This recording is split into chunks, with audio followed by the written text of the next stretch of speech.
by Sue Minahan.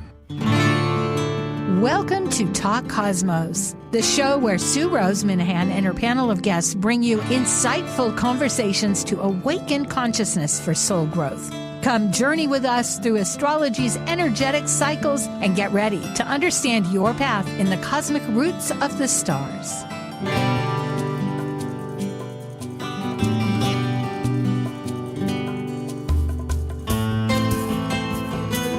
Hello, everybody. Sue Minahan. This is Talk Cosmos.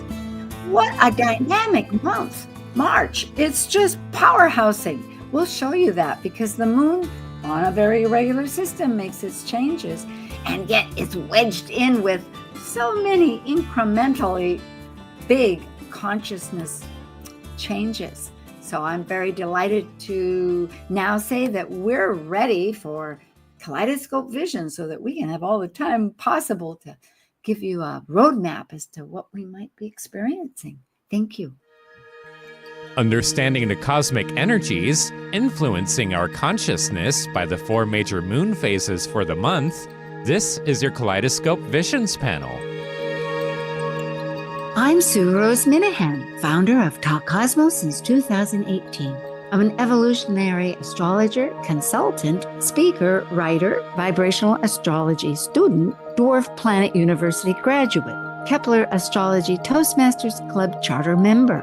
I have a fine arts music degree plus a certificate in jazz. I'm an artist, musician, and certified color energy life coach. Especially, I love mythology and esoteric philosophies. I'm Amanda Pierce. I'm a soul-centered astrologer, blending intuition into my practice. I believe the universe is always working for our highest good and seek to empower my clients in our readings. I teach a 4-week series of empowerment-based meditation classes that connect you deeper into your own intuition and innate power. I work in communications with a passion for employee experience. I also have a BA in psychology. I'm passionate about healing and enjoy helping others create new realities and shift old paradigms. And I'm John Chinworth, a Seattle astrologer with more than 25 years experience. I use a blend of evolutionary, traditional, and archetypal techniques and constantly attend workshops and lectures to further hone my skills. I hold an MFA in poetics, an MA in teaching, and an astrological diploma. I've lectured at NORWAC and served on the WSAA board. I have worked in general and special education classrooms, both as a teacher and mentor. I also enjoy reading, penning poems, riding a bike, and going on road trips around the great state of Washington. And like the Sufi poet Rumi says, you are the entire ocean in a drop. Well, we're swimming these days, aren't we? Hello, Amanda. Hi, John. Hello. Hi, glad to be back here with you both. It's March. Good grief. And we're marching. I've got my orders. It's a collective thing. Yeah. What's with time anyway? I know. How can we pack this in? But we will begin because it's about the retrogrades and an eclipse to boot, besides other material. Starting right off in March. And I also want to add to people that this is live. If you want to add to the chat, go ahead. And we have a soundboard engineer that'll bring it to our attention, or else we'll see it. And we're glad to get your comments. So thank you. The sun and the moon, the luminaries. The sun emits light. It gives light it's a star, whereas the moon is reflecting light. That's pretty important because it's reflecting what light the sun is giving. And it's that relationship that makes these systematic lunar cycles as they orbit. Here is a distinct illustration. Yes. And it is with a new moon, no light, going to what you will see in the sky is a half moon, and then the full moon, which in this case will be a lunar eclipse at night. We'll just see that gorgeous ring around it. And then finishing with a quarter moon.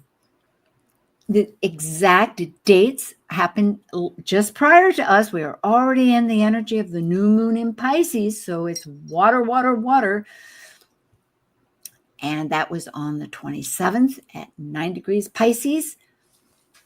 Coming up in a few days on the 6th of March will be the first quarter also in Gemini, another mutable sign at 16 degrees, 21 minutes Gemini. Then the lunar eclipse, depending where you are in the world, will be on the 13th or the 14th. And it is in Virgo, 23 degrees, 56 minutes, almost at 24 degrees Virgo. And boy, I have lots of twos on that third quarter, but it is March 22nd. And it's in Capricorn. It's at early Capricorn, 2 degrees and 5 minutes. Just as a highlight to mention, we still have out-of-bound planets, and that's when it orbits outside the sun's path, the elliptical path of 23 degrees, 44 minutes. Archetypally, they're independent. The moon fluctuates in and out, and it will be during the quarter moons, the first and the third. But Mars has been out of bounds since January 1st and will remain in this entire month going into April 7th. And it is the dispositor for all the Aries personal planets. So they're working together in this triad. What soup? That happens to be a theme that we've picked on. We're determining whether we're going to still drink soup next month, but it's Mars out of bounds. What do you say? Green Thai curry. I think that's a good match. Yeah, right. Definitely a spicy version of green Thai, right? It's going to be a strong curry because if Mars is out of bounds, it's a little bit more extreme. It has a stronger pull. So I think that's a good choice. Yummy. Now, the new moon is a seed point. It was on last week. The dispositors have two, the modern being Neptune in Pisces, all this month and ready to change. And the traditional would be Jupiter in Gemini.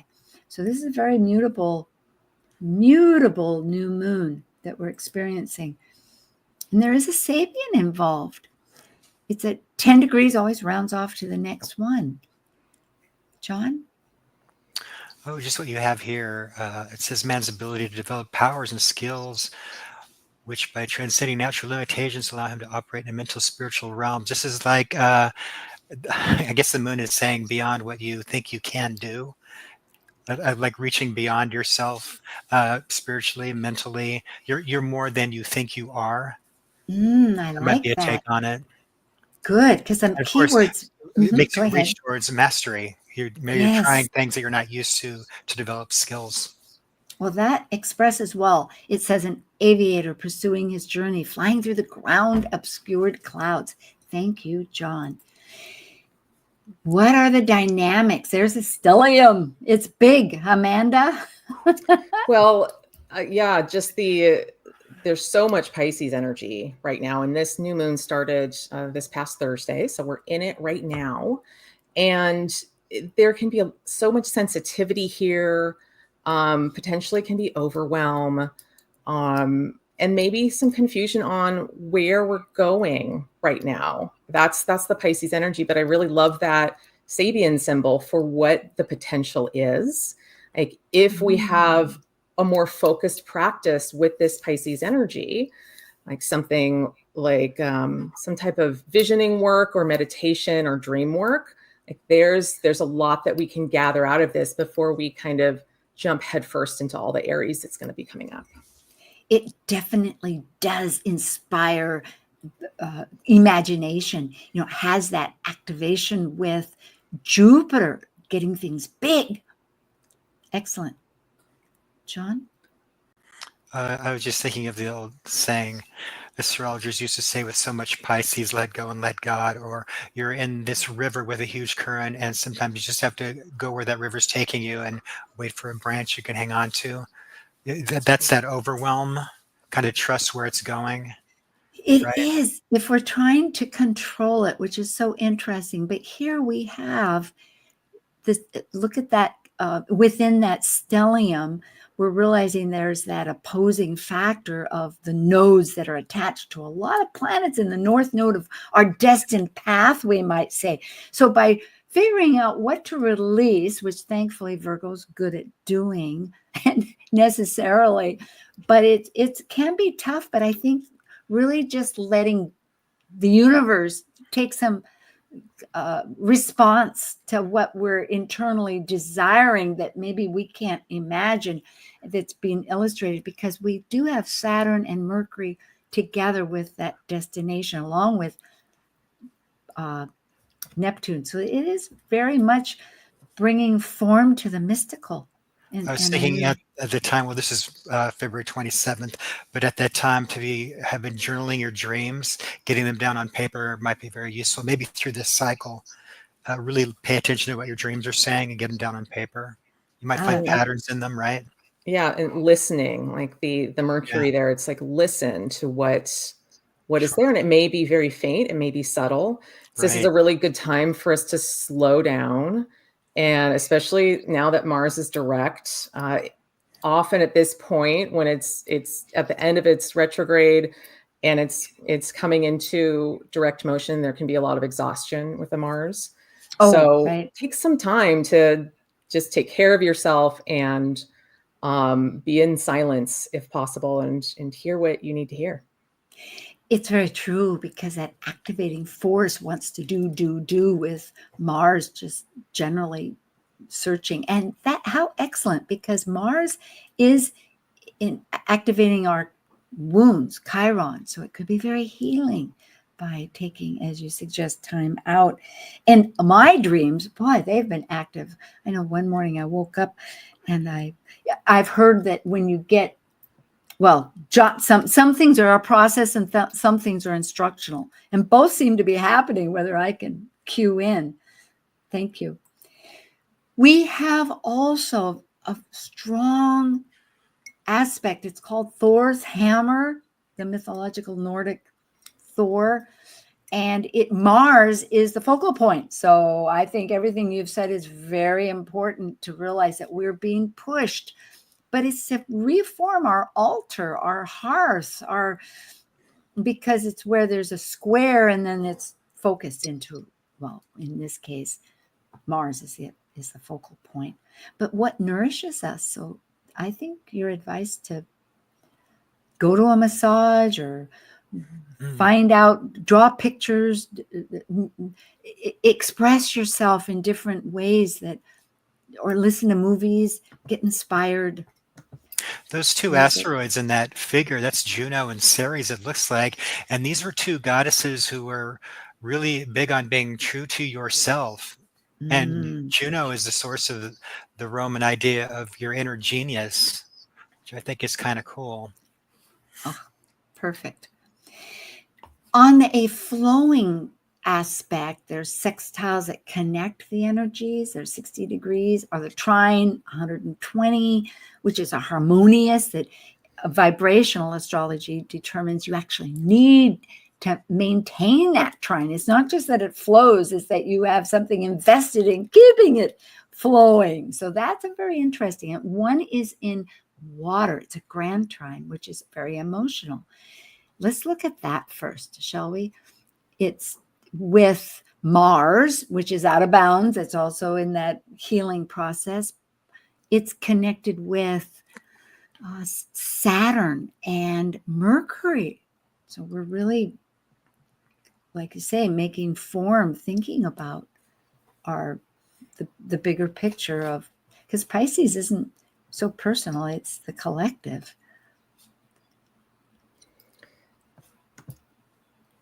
So, and it looks like it's Vesta, not Juno, correct? That's in that grand trine. Oh, rats. Yes, you're so right. It's Vesta. Yeah, I made an error. Thank you for that.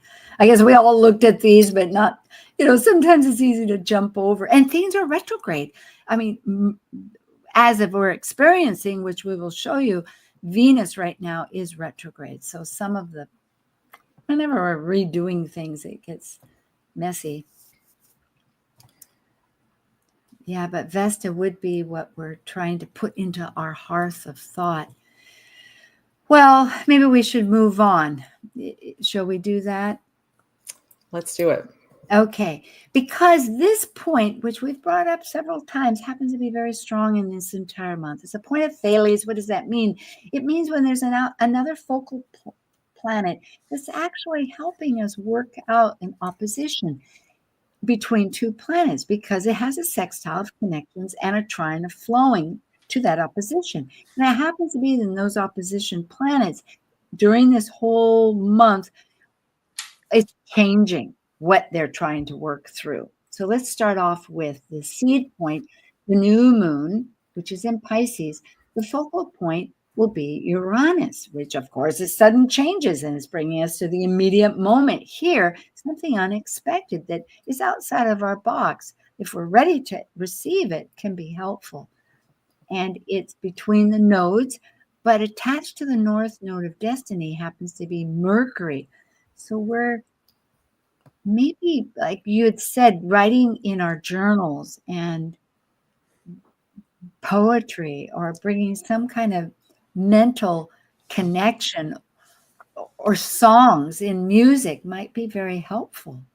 Any planets in evolutionary astrology, any planets that are trine or sextile, like an opposition or just having those aspects, they're your helpers helping you along on your incarnational journey. And having Uranus like that is saying, welcome the surprises, allow them, because we're trying to jump you onto a new track or change your track a little bit to help you grow a little bit. Yeah, this is actually a good Uranus, I think. It is. It's sextiles and trines. Like these are more flowing shifts, even if they are surprises. They aren't necessarily the hard ones. Mm-hmm. And we're in the new moon period again. So this is still the seed point for this whole month. And we are looking at a lunar eclipse coming up. And so this is a really nice helper before that eclipse hits. So we might get some insights into areas that are going to help shift us on this, on our North Node journey before that eclipse happens, because the eclipse always includes the nodes. I like it. The soup. Well, we have another thought because we're looking here at and I forgot to put it's Pisces. It's not Aquarius. Oh, Detail City. My Virgo South Node has got to keep collective, the South Node. But we thought of the salmon because the salmon, which is very in the rivers, goes upstream on this pilgrimage to go back to its birthplace. It's actually a very thoughtful. I like a good salmon chowder, so good pick. Yeah, that was Amanda. Thank you. Inspiration. Well, moving into what's ahead, we're in that in-between time. A few days from now, the first quarter moon, which is a crisis in action. It wants to energize something, and it is, in that sense, we call it crisis. It's waxing, means the light is increasing. We're moving forward. And being in Gemini, 16 degrees, 21 minutes, the dispositor ruler is Mercury in Aries. And Mercury is about to go retrograde as well. And the ruler of Mercury is Mars, which is out of bounds. So there's this big energy of things shifting. And with a moon in Gemini, we really want to be open to lots of information coming in right now. This is the first quarter moon is it has an outward action yang energy to it. So we're taking action out in the world and gathering information as part of that. And it will be because the Sabian at 17 degrees rounded off is mental metamorphosis ahead of a robust youth, changes into a mature thinker. John, any last thoughts before we kind of emphasize with that Jupiter next to the moon? So that's also expansion. I think of coming of age and steady growth, the power of change, and most important of all, a natural evolution. You naturally become who you're going to become. It's a nice symbol. It does suggest that it's steady. It's a metamorphosis. It's not like a dramatic, painful thing. It's just a process. Like steady growth without missing any of the steps between, maybe. Looking at Venus retrograde, because that occurs March 1st, which was happening, as Amanda had mentioned, that Mercury will be, but we're experiencing Venus in Aries at 10 degrees, 50-minute Aries. It's all month until mid-April, retrograde. And it will be going back into Pisces. So it's between the water and the fire, which is really a huge a rebirth theme. But these are just symbols of the many artifacts of that we have about what cultures have called Venus, because she is the brightest in the sky. And whether it's been called Inanna or Aphrodite, Venus, there is that Many power. names from different cultures. Yeah, exactly. So an important celestial being in many cultures because of her brightness.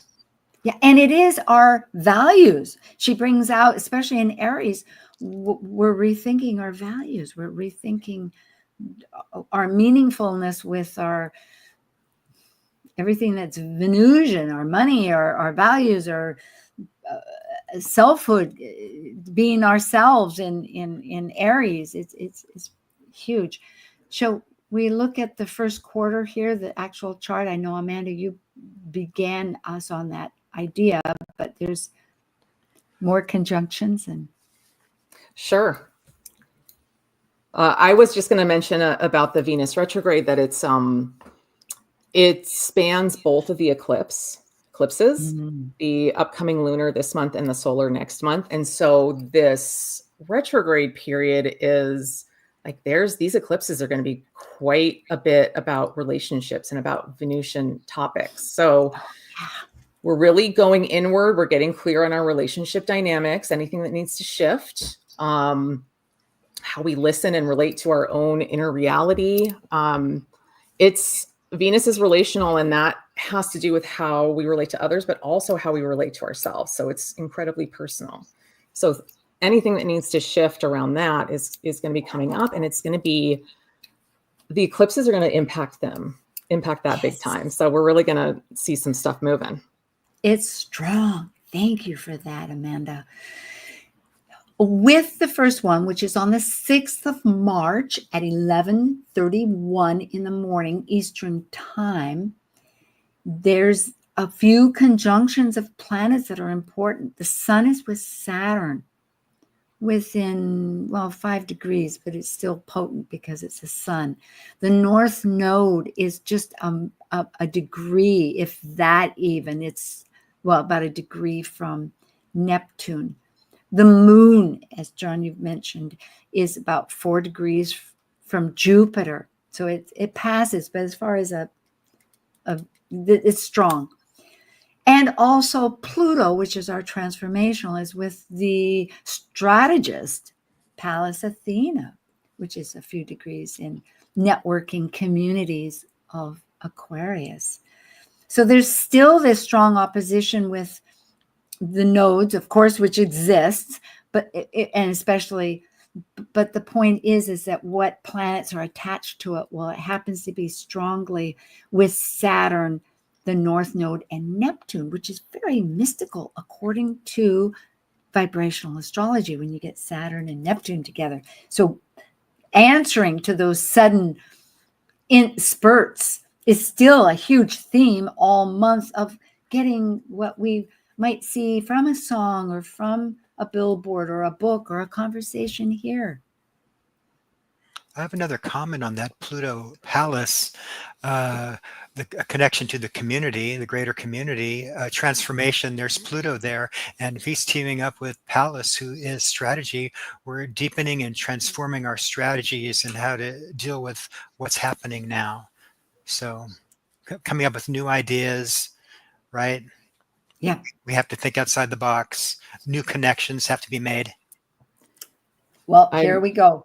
Go ahead, Amanda. Yeah, I was thinking on the same track as well. And it's like we're strategizing for our soul in a way, Pluto being the soul.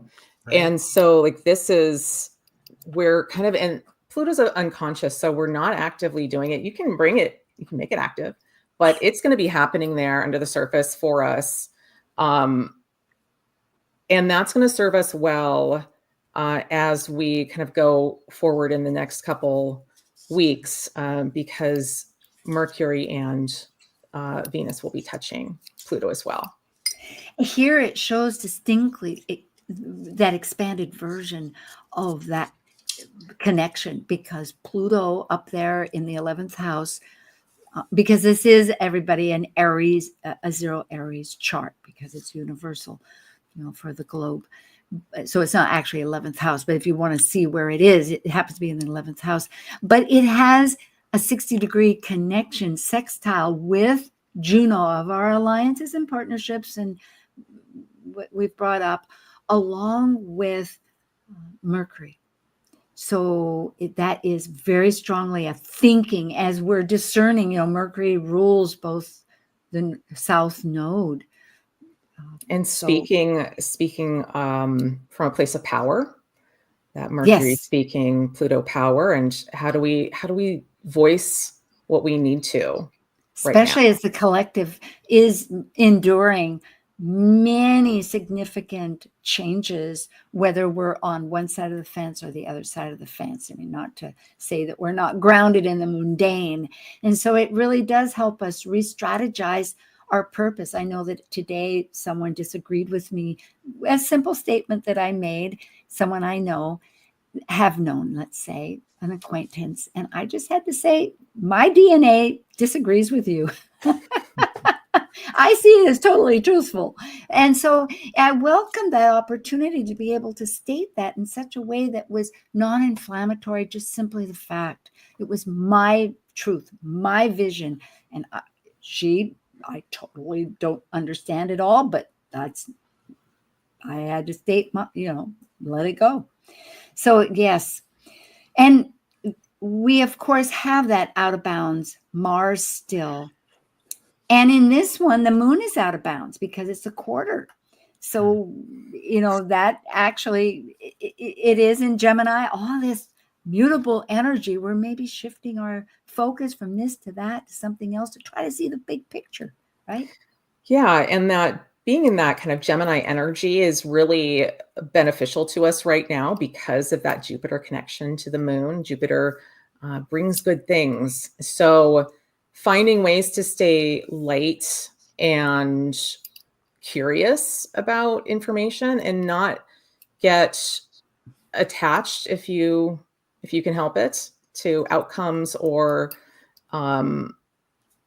anything really, and just taking in the information at the moment. And I do have grand water trine with Vesta here. So that is correct.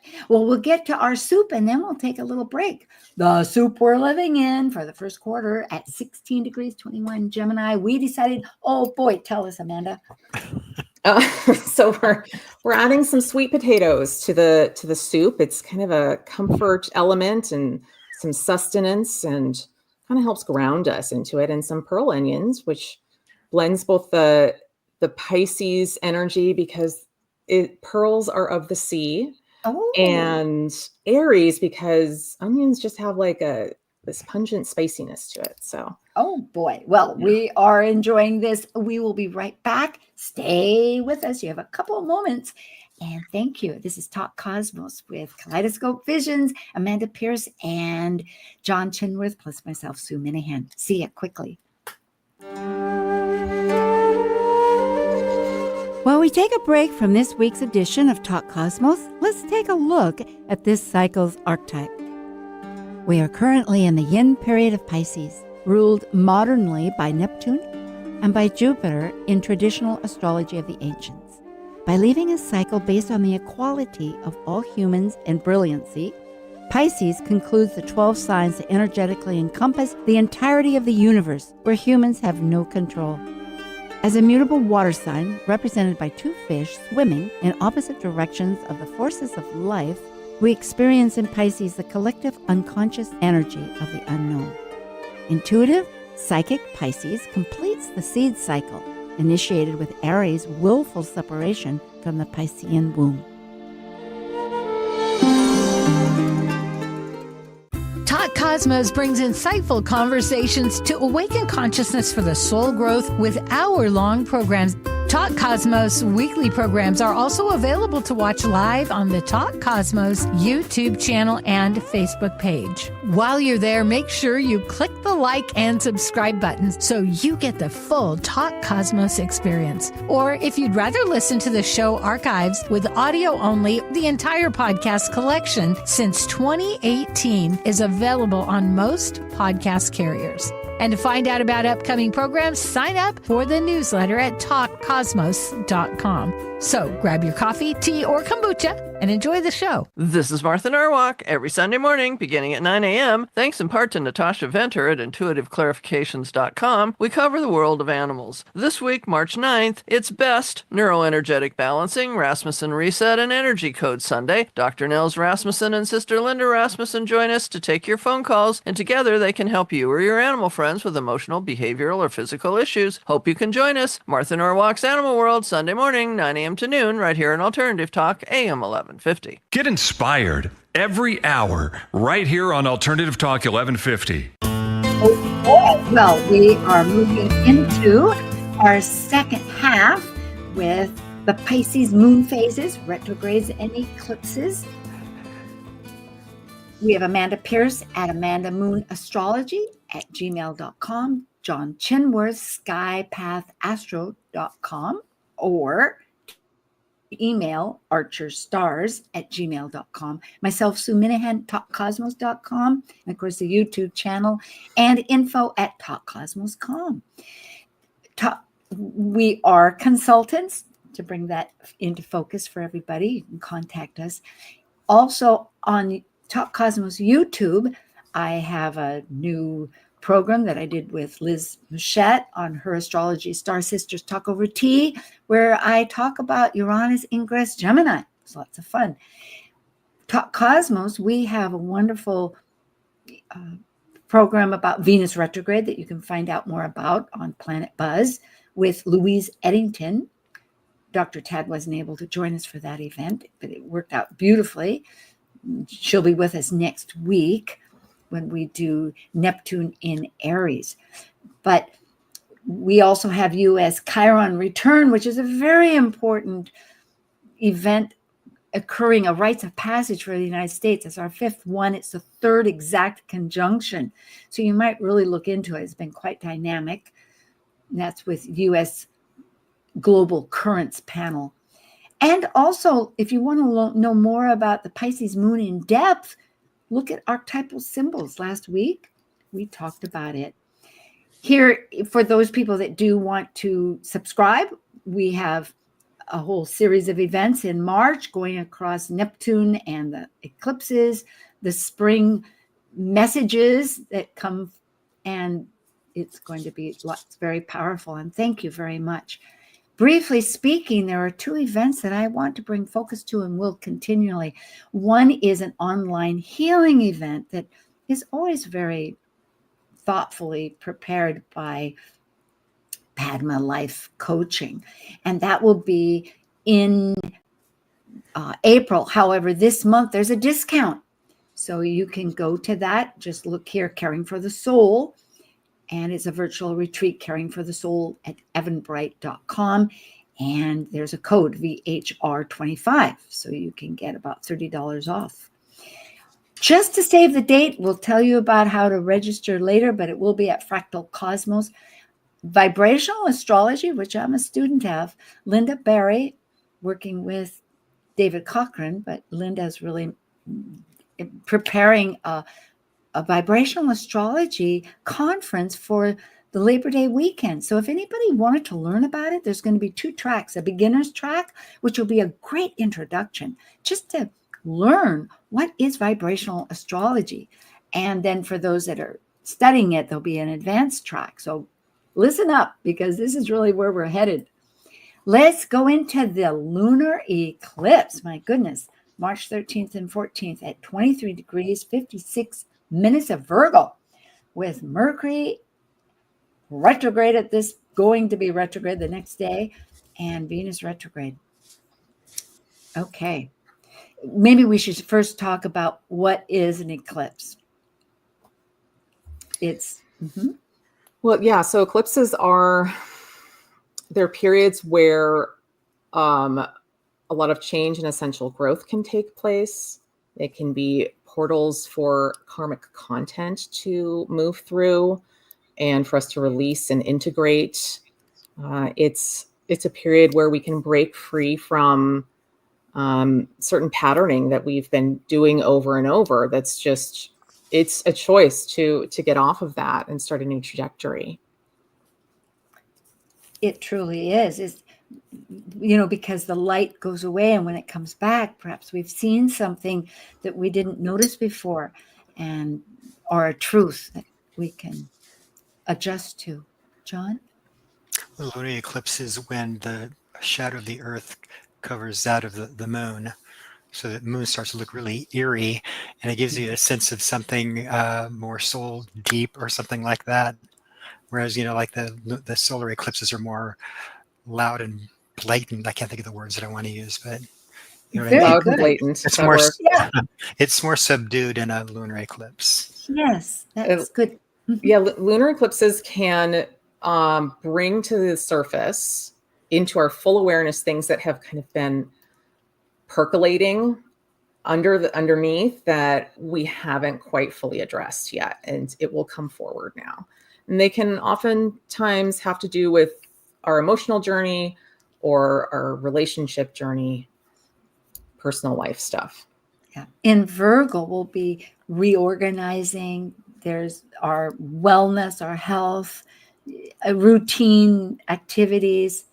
It's going to be powerful. My goodness, let's find out what it's about. Here, this is a quick graphic that's very lovely. It shows the sun and the Earth is blocking the light. And this will be total. This is a lunar Saros cycle 123. Started back, I think, in the 1600s, 1664, but that's a whole nother subject. Yes, John? I have a totally exciting note about that. 1664 in August is when this Saros cycle of eclipses started. And that was when England took over New Amsterdam from the Dutch, and it became New York. And we all speak English. Oh. It's like, that's kind of a pivotal date in early American history. Wow. I wonder if we could start a new language now. I mean, that's the thing about other languages. It shows you that it isn't just exactly the rule. You learn about these rules and certain things that you don't even think about. For instance, I know this is one of my trigger points. Learning Spanish, if I said, I am hungry, no, they never say that. They say, I have hunger, because how could I be hunger? It's like, oh, thank you very much. I like this. It kind of shifts your consciousness. Well, thank you for those comments too. The Sabian symbol, rounded off, remember, it will be 24 degrees Virgos, although some people do look at the degree. It's really not right or wrong, but in this particular, want to say that. Here it is Mary and her white lamb. Straight out of the, what are those, Mother Goose rhymes or something? Yes, where Little White Lamb. Right? Mm-hmm. Just, innocence and starting out, like, think of the child, right? Everything is new and amazing. Isn't that great? That is so much to do with your Uranus too. It brings that whole energy up that,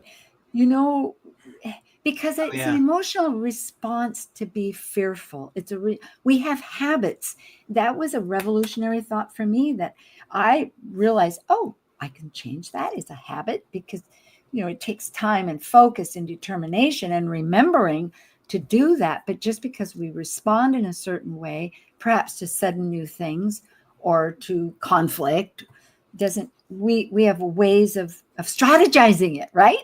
That's why all these parts. Might be this Sabian symbol might be speaking to being willing to see something with new eyes, right? Let's see that. And I don't know how I had the outline in red. I almost thought that's not a bad idea, but I didn't go back and change it.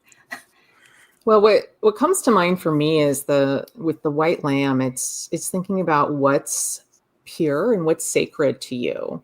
And especially with these nodes, we've got the Pisces North node, we've got the Virgo South node, and this lunar eclipse happening on those nodes connected to them. There are going to be important themes around what is sacred in our life, That's kind of the juxtaposition between Pisces and Virgo, like the sacred in the spiritual realm and the sacred in the earth realm. And Ooh.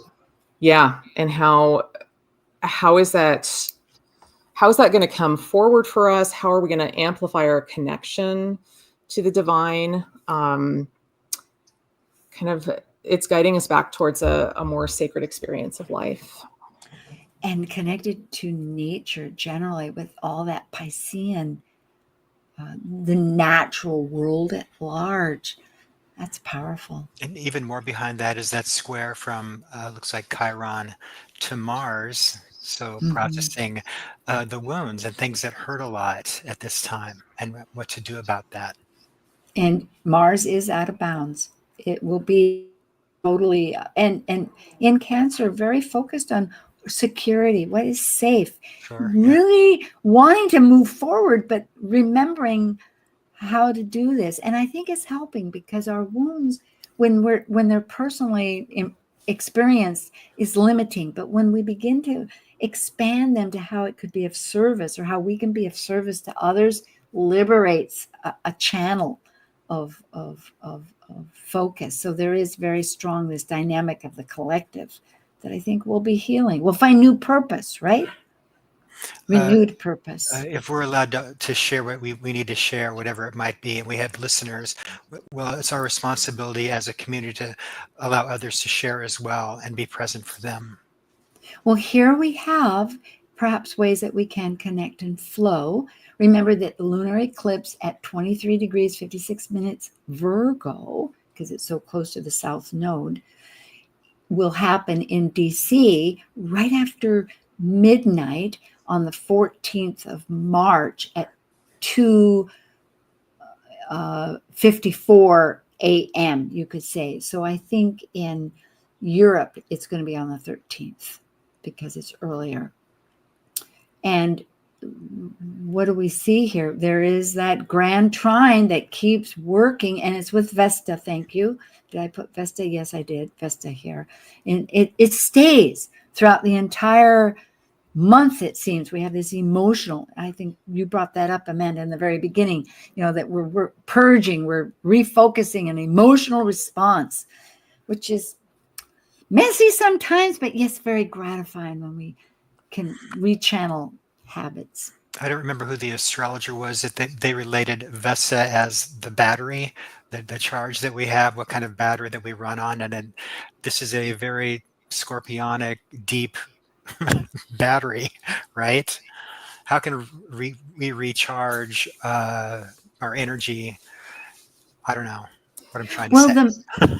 I think Amanda has a thought. Go ahead. Oh, yeah. Well, I was just going to say also that Vesta is considered part of the sacred. So it's like, how do we reconnect with that? This is part of that grand trine. And John, I really loved what you said when we were chatting about this before the show about this grand trine. It's like, there's the potential to get the tears flowing because it's a water grand trine.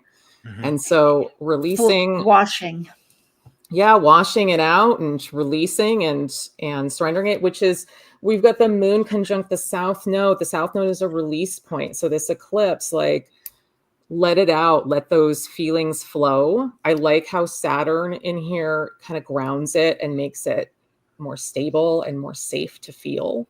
So I think it's ironic that Vesta is this goddess of the flame, and she's telling us to keep the emotions coming, which is water.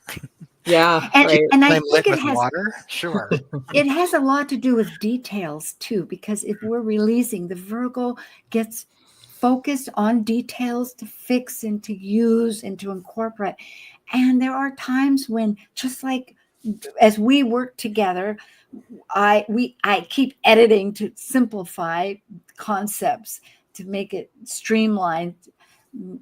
But also, thankfully, on some of our graphics, we, like in the very beginning, showing that illustration of the phases, eliminated the details of what they were, just showed the picture. So that, just to illustrate an idea of how I mean details can kind of get reshifted or blocked, not be so pinpointing, but in other words, looking at how we see that differently. But what I'm also looking at is, and maybe that's it, Here we have the moon in a trine with Chiron and Eris, Eris, the goddess of discord, it's called, but it's only because it's all about inclusivity.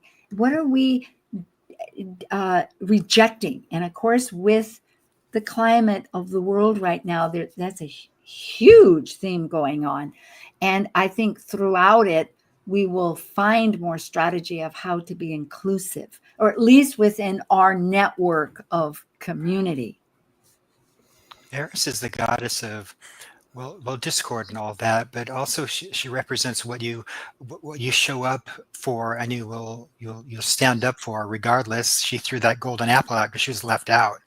She's saying, and wanted to be included. Don't forget me. And she's right there with Chiron saying, this is the pain I'm feeling now, and you're not going to ignore me or count me out. It's that thing where the community, we must listen to those that might be hurting and give them space. And it looks like this might not actually be a trine. This looks like it's a quincunx, but it's still at that connection point to the moon. You're right. And there's just this, we're really feeling that. We're really feeling that wounding, that Chiron wounding with the moon. You're right. It's because it's Virgo to Aries. Oh, another big goof. We're touching into it. But, it's an important piece here to this eclipse. And the quincunx is about like a therapeutic work. Yes. Something you have to work on it. And yes. Yeah. Yeah. It is because people call it an irritation. Well, no, it's more than that. It is, and in vibrational astrology, just what you said, John, it is where we have a need karmatically to work on it. And isn't that the truth? As we're fixing life and trying to, which is part of Virgo. Yes. And it's the story of Chiron who can never heal his wounds. So he's always healing. He's in this constant therapy of healing others because he can't heal himself. And he gets better. So by serving others, we can heal. Amanda, before we go on. I mean, even if you do consider a quincunx an irritation, it's that's one of the beautiful things about the harder aspects is that they kind of force you to address stuff. And that's the square, which is often considered the most challenging, is considered an action aspect because of that, because it's like, well, you're going to have you're going to have to shift something because this is too uncomfortable. So I love how you, it's a beautiful thing, really. Both embellish on the whole spectrum. Moving on, we have again the point of Thales. Now this time it's a little bit different than before. Before it was just with Mercury. It's still Uranus. It's a mitigator that's working between trying to connect and flow. But here it's more than with the nodes, which it is. It is exactly with the eclipse itself, and the eclipse, which of course involves the nodes, but it's the eclipse itself, the sun and the moon that are opposite, and the sun with Saturn. I think you were mentioning earlier, wouldn't it be great to have some introduction of Saturn, that consolidation of what's essential, what's important, how are we going to focus? Yeah, I mean, this is really saying it being so ingrained in this eclipse, like there are big shifts on the horizon for us all. And it's nice that this is a trine and a sextile that's helping it along. But yeah, this is big stuff is going to be brewing for all of us here. Okay, the soup for the lunar eclipse at almost 24 degrees is John.